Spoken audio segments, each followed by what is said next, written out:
Hi, and welcome to day 4 of our bookkeeping bootcamp. So today we're going to review our profit and loss account. On Monday, we entered all of our bank transactions and got our bank reconciliations up to date. On Tuesday, what did we do on Tuesday, Harry? We looked into age receivables and age payables. And posted all our invoices, didn't we? And posting all of our invoices, yes. So yesterday, we then looked at cash and getting cash up to date. So today, we're going to look at our P&L. So we've got everything up to date. We think our accounts look right, or as right as they can at the moment. So the first thing we're going to do is review our profit and loss account.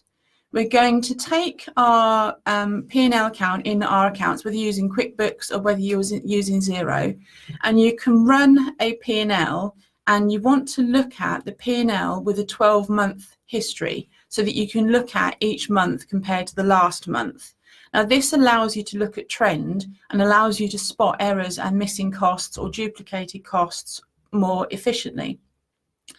Now, depending on where you are in your financial year, you might want to look at the last 12 months from the date that you updated your system, or you might want to look at the last 12 months based on your actual accounting year. So it depends on whether you're preparing your accounts for reporting purposes or whether you're just looking to check them since you've been updating them and you've been through your boot camp.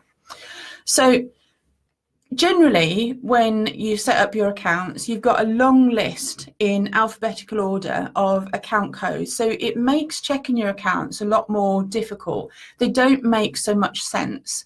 So what we would do is recommend that you start grouping them and using account codes. So you would group all of your cost of goods together. So these are cost of goods sold. So these are all of the direct costs of producing that goods or services for that month.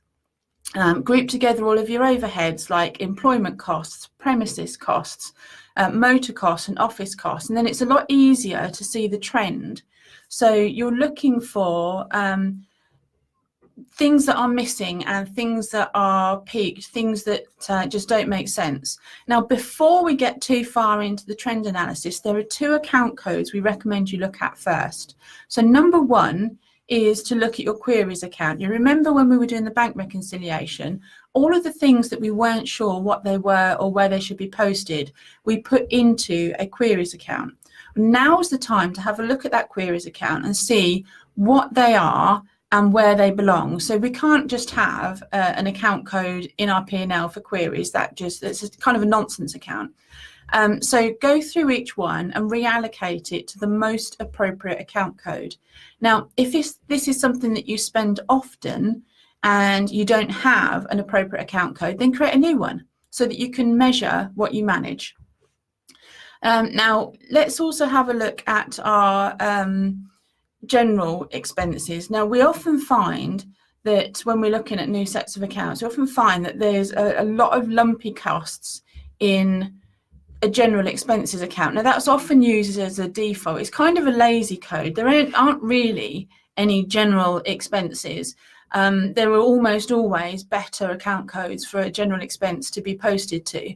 So use it as a catch-all if you don't know where to put it, or put it in a queries account if you don't know where to put it, and then try and move those spends out later, reallocate them to the correct account code. And that will then help you get more meaningful management accounts so that you can manage your data more effectively and make your informed business decisions. So we're saying basically, obviously, look at your account codes.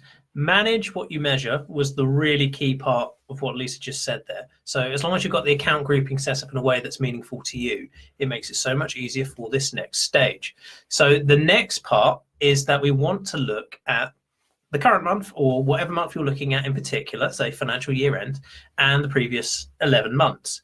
So what we're looking for is a month-by-month trend analysis. Now, if you have your account codes in a list, it's so much harder to see a trend. If you've got account groupings, you can see trends more easily because you might be missing a cost from a cost center, which is more noticeable than missing a cost from an account code.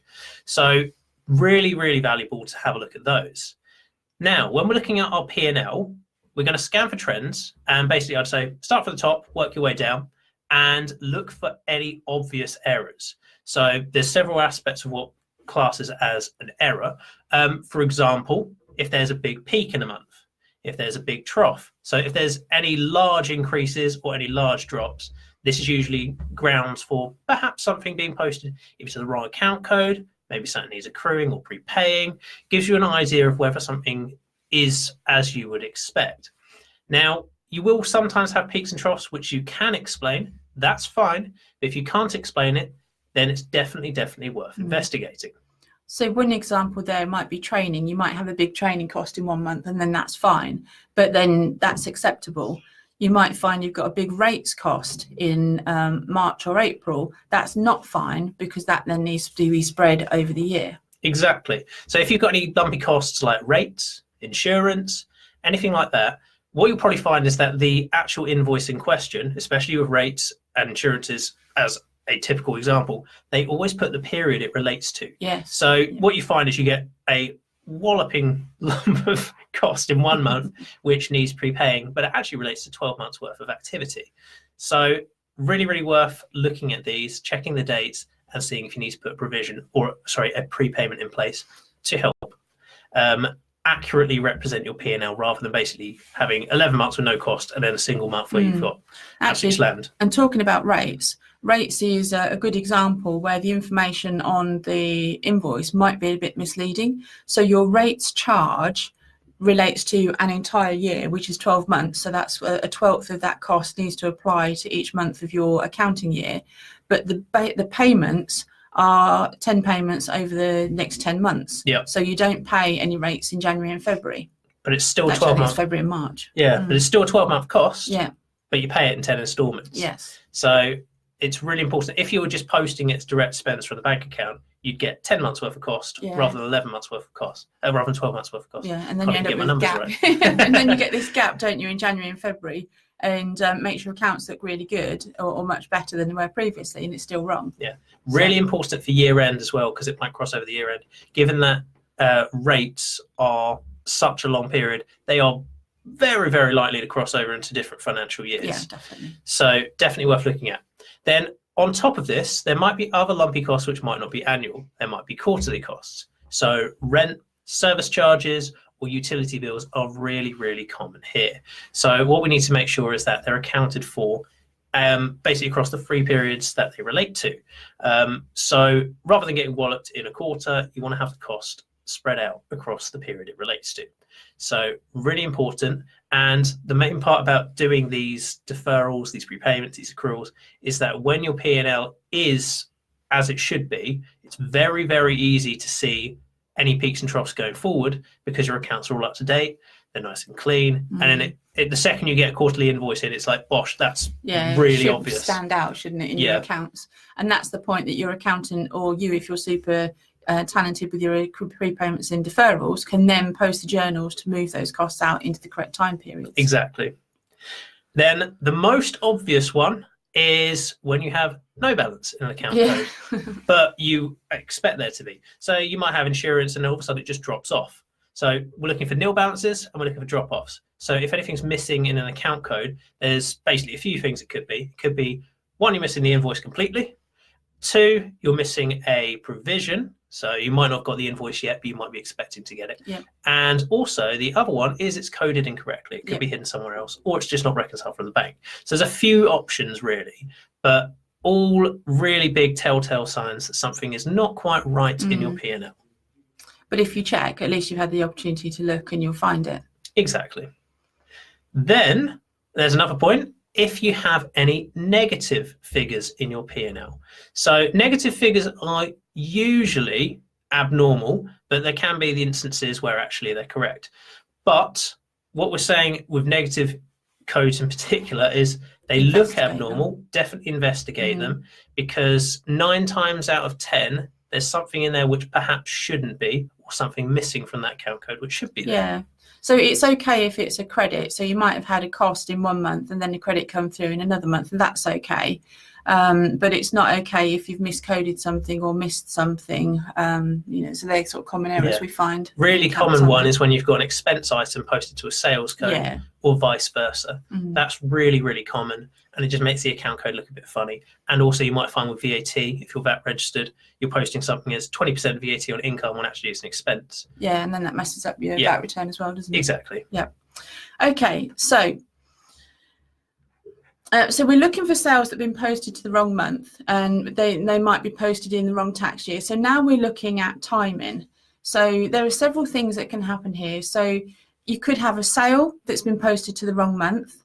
It might belong to the next tax year. So you might be billing in advance, or you might be raising stage payments.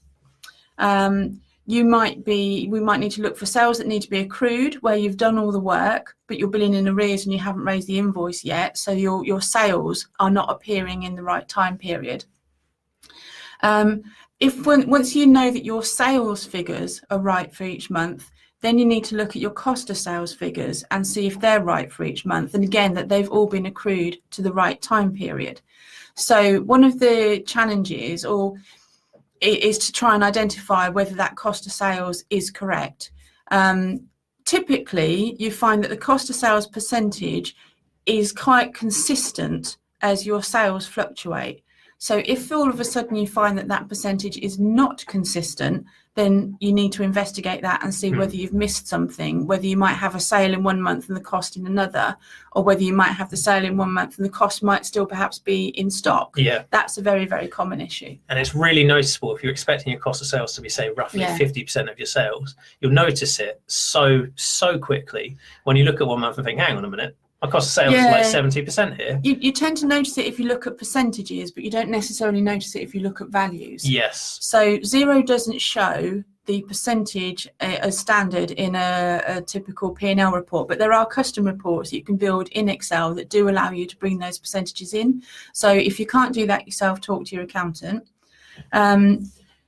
Sometimes cost of sales gets posted to stock. So if you have, if you bring all of your stock items in and you post them all to stock, at the end of the month, you then need to journal those or account for those coming back into cost of sales. So sometimes we find that they're missing or they're out of sync. So that creates an error in your account.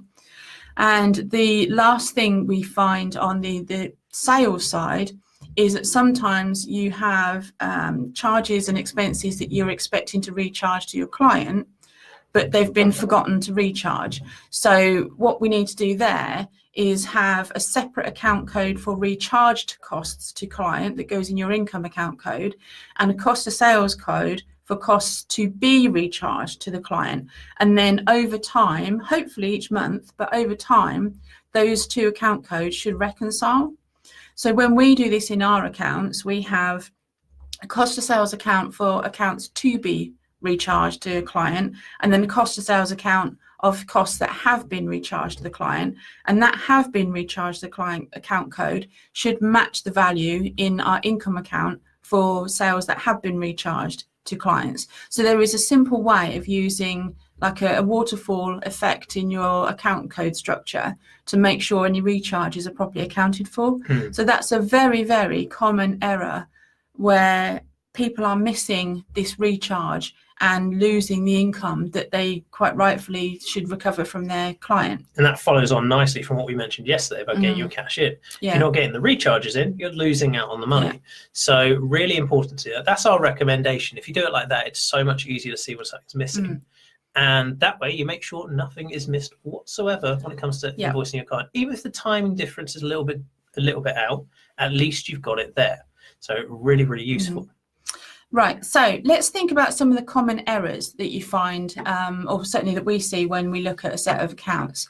Number one common error is corporation tax is shown as an overhead. So you're thinking you're making a lot more loss than you really, or making less profit than you really are.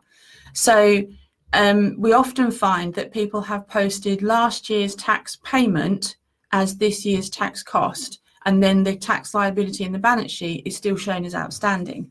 So going back to the restructure of your chart of accounts and your profit and loss account, so you can see the account groupings more clearly, make sure that both corporation tax and dividends are below the operating profit line. So they should be non-operation expenses down the bottom. Some people like to see depreciation down there. Some people like to see it above the line. So that's really down to your personal preference. But it makes a massive difference, because then you can see what profit you're paying tax on.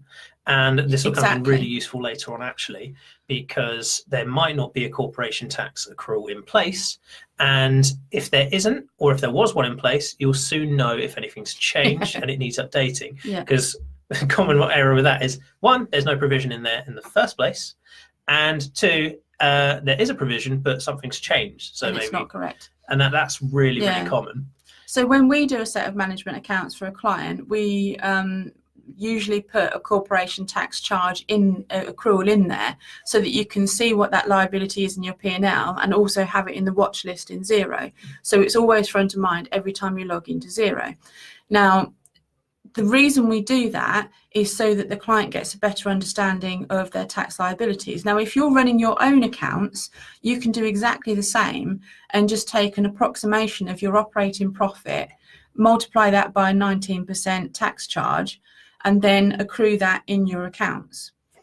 Now, another common error we find is having dividends posted as an overhead. So I mentioned just now about moving that down below, but the reason we have to do this is because the dividend is not a tax deductible expense, so it shouldn't be included as an overhead. It sits way down the bottom below your operating profit line, below your corporation tax, because your dividend is paid after corporation tax, so it's only payable from profit. It's a really, really important distinction, and we almost always find dividends in overheads when we start looking at a new client's accounts. And then the problem there is, if you're making corporation tax provision based on your profit, it's going to be wrong, because you haven't added back in dividends. And then also, if you put it below your line, you can see what your profit is before tax, profit after tax, and then most importantly, because you can see your dividends separately, you can make sure it's actually sustainable with your current level of profit, or if you're actually having to draw out of reserves, which is fine if you have reserves. Exactly. Now, there's several other errors. Another one which I find really, really common is with wages. So basically what happens is, you've got your payment to your staff member going in your bank account, so you've got your payment of net wages. Now, what we often see is that this is posted as a direct spend to a cost of sale or an overhead account in your P&L. But the reality is, it's actually paying down a liability in your balance sheet. Well, only if your accounts, so say you're running Xero, if you're running Xero and you've got a Xero payroll, Xero will post your payroll journal for you. If you have a bookkeeper looking after your accounts, the bookkeeper normally posts a payroll journal which puts the gross cost of payroll to the P&L and the net cost of payroll to the balance sheet. So by that I mean the liabilities, so what you owe HMRC, what you owe the pensions company, and what you owe your staff. Now, every time you make a payment to your staff, the pensions company or HMRC, that should go into the balance sheet to reduce the liability, not into the P&L creating a cost. So we often see duplicated charges there. Yeah, that's really, really common. And you see the same with pensions as well. Exactly the same idea. You're paying down a liability when there's a journal already in place, and actually all you're doing is adding a cost to your P&L, which is overstating the figure.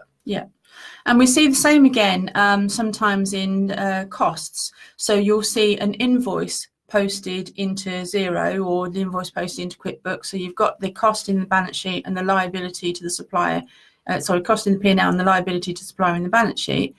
But then the payment is also posted to the P&L as a cost. So you get a duplicated cost, and you've got the creditor, the supplier, still showing as outstanding in the balance sheet. So that's a really common thing to look out for. And that's quite easy to check if you have your profit and loss account open on perhaps one side of your screen, and maybe you can open your age payables on the other side of the screen, so you can see if there's any duplication. It's quite easy to pick those up. And sometimes this can also flag duplicated invoices as well. the most common occurrence with duplicated invoices, I would say, is when it could be basically when you're adding an invoice.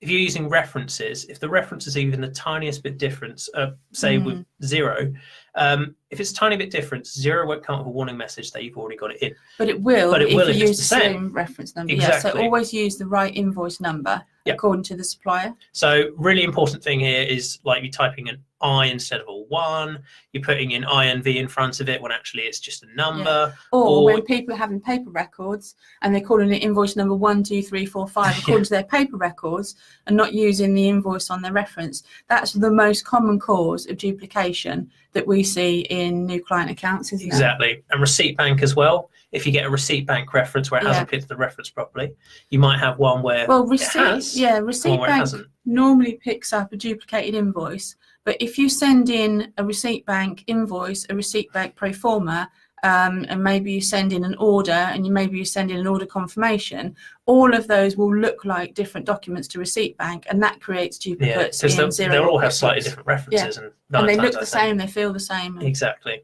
So really useful to have a look at. Duplicates are so fun to reverse because all of a sudden your PL massively improves. So really good. Everyone likes removing a duplicate. Tax bill reduces. It does. Yeah. It does.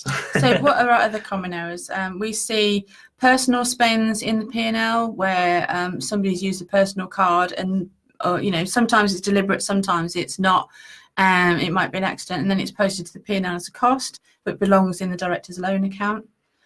We see client entertainment posted as subsistence or staff entertainment posted as client entertainment, and they need to be separated. You need to be really clear on what's subsistence, what's corporate entertainment or client entertainment, and what's staff entertainment, because they each have different tax implications.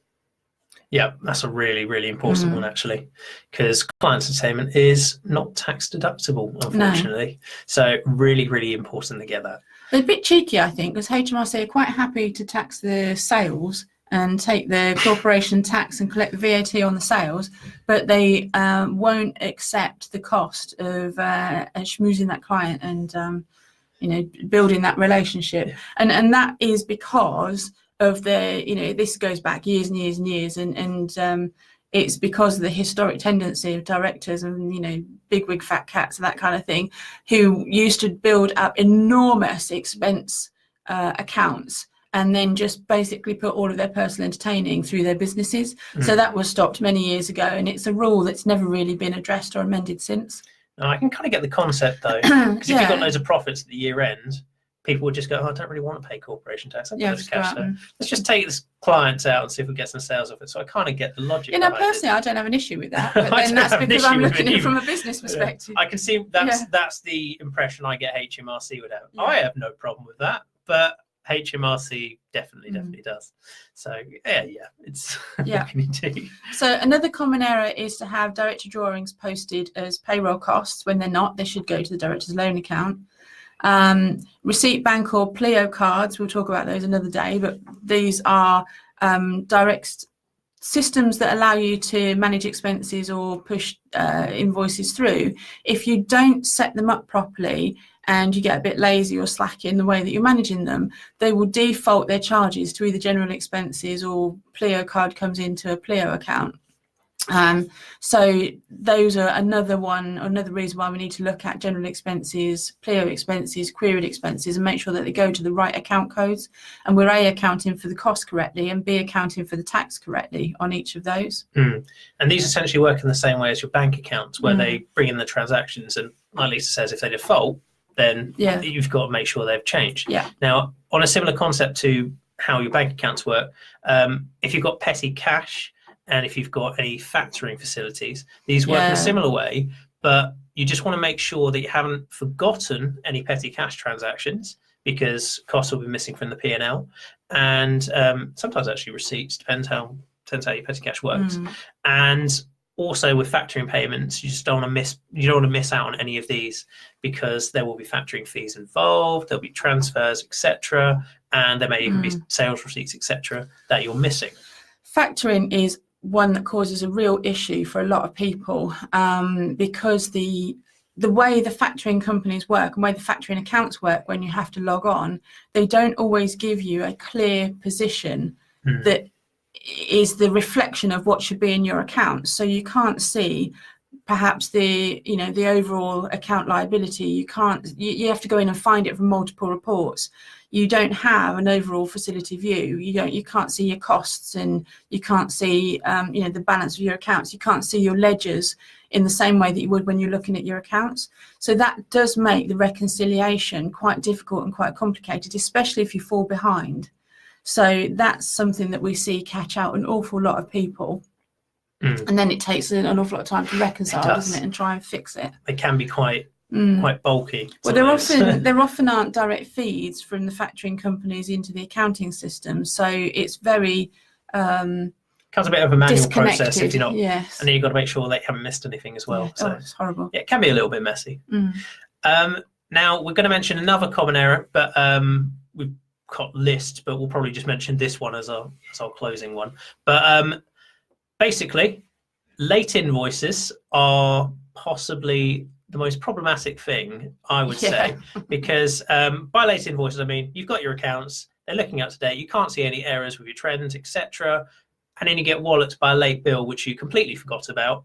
And they are quite problematic, because all of a sudden what you find is that they invoiced you late, or it was buried in an email trail somewhere, and all of a sudden it affects a previous period, which is really not helpful if you've got a financial year end. So what I would say with late invoices is, if you know of any suppliers who you haven't received an invoice for, basically your accountant, your bookkeeper, whoever's responsibility it is, should be making a provision for at least roughly what you think the cost is going to be, so that when it comes in, the impact is relatively minimal. Otherwise, you're getting walloped by 100% of the cost, whereas at least if you provide for, say, 90% of it, or slightly more, at least. If you know the actual cost, you should be providing for the actual cost. Exactly. But if you don't know the actual cost, you need to make your best guesstimate and accrue for that. So that's us done for today. We thought this was probably going to be one of our shortest and quickest bootcamp updates, but here we are. It's our longest so far. So welcome, and tomorrow we will do our final day 5 bookkeeping bootcamp, where we're going to be looking at the balance sheet and the director's loan account to see whether you are in or out of balance. So we'll see you tomorrow. On that one. Bye. Bye.